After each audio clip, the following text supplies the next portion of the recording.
সংসার নামের এই চাকরিটা কখনোই আমাদের ছুটি থাকে না। যতই অসুখ থাকুক আর যাই কিছুই থাকুক, এই চাকরির কখনো ছুটি থাকে না। তো সকালবেলা ঘুম থেকে উঠে কী কাজকর্ম করলাম, বাচ্চাদেরকে কী করালাম, তো সব ভিডিওটা দেখার জন্য অনুরোধ করতেছি সবাইকে।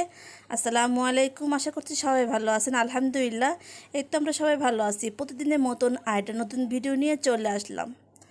একটা দিন যে ছুটিতে থাকবো, মানে একটু রেস্টে থাকবো, সেটা আর হয়ে ওঠে না। এই কাজটা আমাদের করাই লাগবে। যারা অফিস আদালতে চাকরি করে, আমি মনে করি তারা একটা দিন হলেও একটু রেস্টে থাকতে পারে। কিন্তু আমাদের এই চাকরি, এই ডিউটি কখনোই ছুটি না। যতই অসুখ থাকুক, যাই কিছু থাকুক না থাকুক, আমাদের এই চাকরি চালিয়ে যেতেই হবে। কিন্তু এই চাকরির কোনো বেতন নাই, ঠিক বলেছি না? তো আমি তো পাই না। তো যাই হোক, কাজকর্ম সারলাম। সকালবেলা বাচ্চাদেরকে রেডি করে একজন স্কুলে চলে গেল, একজন মাদ্রাসায় চলে গেল, হালকা পাতলা নাস্তা পানি করে চলে গেল। সকালবেলা ঘর ধোয়া ঝাড়ু দেওয়া হয়েছিল। তারপরে যেহেতু বাচ্চারা চলে গেছে, তো চিন্তা করলাম আবার পরিষ্কার করে নিই। তো গাছে একটু পানি দিলাম, মেয়েকে বলেছিলাম একটু পানি দেওয়ার জন্য, ও দিল না, তো আমি দিয়ে দিলাম। আর এর মধ্যে টুকটাক ঘরে কাজকর্ম সারলাম। মাছটাও ভিজিয়ে রেখে দিয়েছিলাম, বেগুন দিয়ে আলু দিয়ে রান্না করব, আমার খুব পছন্দের একটা তরকারি। আর রাতের বেলা থেকে ডিসিশন নিয়েছিলাম যে আজকে সকালবেলা কি রান্না করা যায় দুপুরবেলার জন্য। রাতে থেকে শুয়ে শুয়ে চিন্তা ভাবনা করতেছিলাম যে দুপুরবেলা কি রান্না করব, কি রান্না করলে ভালো হয়। যেহেতু ঘরে একটা মাছ আছে, এই মাছটা অনেক আগের আনা হয়েছিল, অনেক দিন আগে ঘুরতে গিয়েছিলাম বোনের সাথে। তো ওই দিনকার রাতের বেলা বাচ্চা বাবা মাছ নিয়ে আসছিলো, তো এর মধ্যে আর খাওয়া হয়নি। দুইটা ইলিশ মাছ নিয়ে আসছিলো। ওই দিন আমার বড় ভাইয়ের বউ আসছিলো, ছোটো বোনও ছিল। তো ওই দিনকে ওই একটা ইলিশ মাছ রান্না করলাম, আর একটা ইলিশ মাছ ছিল। তো আজকে চিন্তা ভাবনা করলাম যে এটা দিয়ে একটু বেগুন দিয়ে আলু দিয়ে রান্না করি, কারণ আমার খুবই খেতে ইচ্ছে করছিল রাতে থেকে। মানে কালকে রাতে এমন মন চাচ্ছিল যে রাতের বেলায় আমি রান্না করি। তো চিন্তা করলাম যাক, রাতের বেলা তেমন কেউ খাবে না, আর রান্না বান্না করলাম না। একটু বিরিয়ানি ছিল, আর একটু ভেন্ডি ভাজি করেছিলাম, ডিম ভেজেছিলাম, তারপরে একটু দুধ গরম করেছিলাম, ওটা দিয়ে রাত করে খাওয়া দাওয়া হয়েছে। আর তো কাজের ফাঁকে একটু ট্যাঙের শরবত খেয়ে নিতেছিলাম। লেবু শরবত খেতে চেয়েছিলাম, চিন্তা করলাম হাতের কাছে একটু ট্যাং আছে, এটাই দিয়ে খাই। তো মেয়ে বলতেছে আম্মু তুমি কি রান্না করবা? তো আমি বলতেছি যে ইলিশ মাছ দিয়ে বেগুন দিয়ে আলু দিয়ে একটু ঝোল পাকাবো।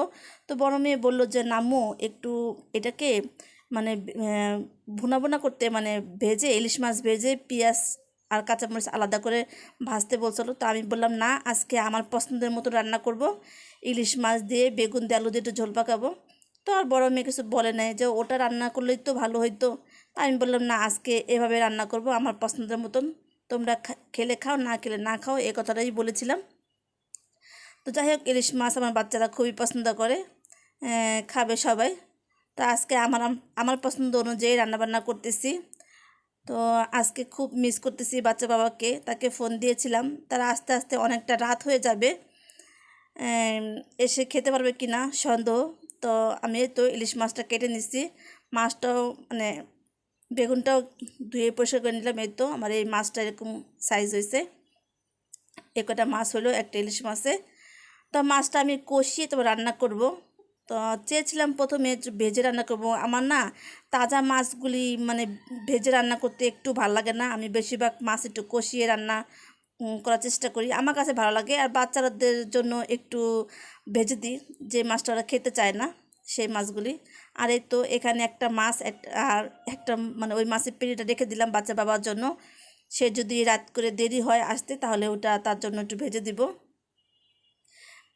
ছোটো মেয়ের স্কুলে গিয়েছিল, ওর আস্তে আস্তে দেরি হবে।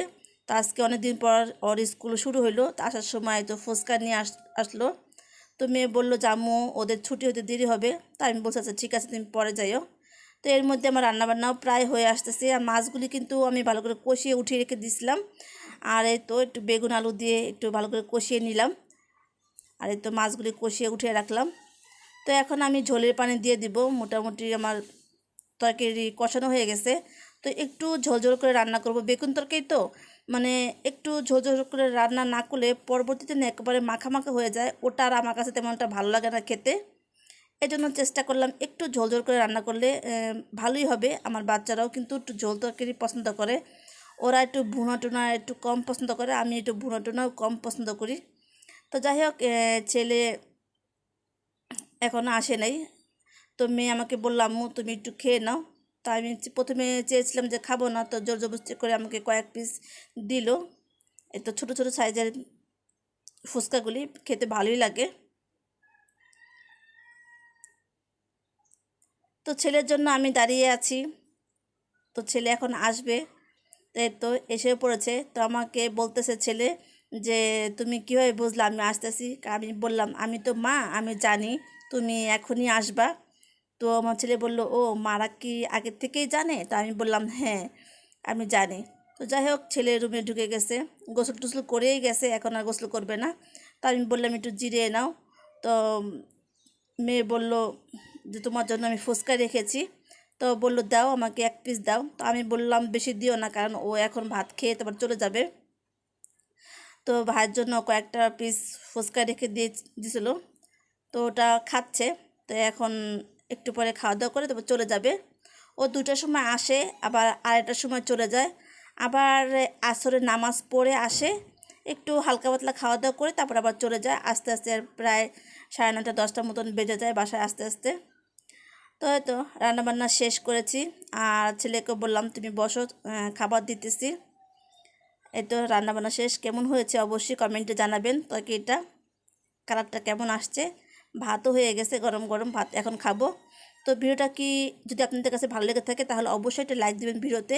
আমার ভিডিওতে কোথাও কোনো অংশ যদি এতটুকু ভালো লেগে থাকে তাহলে সাবস্ক্রাইব করে পাশে থেকে যাবেন। সবার কাছে অনুরোধ রইল, সবাই ভালো থাকবেন। আসসালামু আলাইকুম।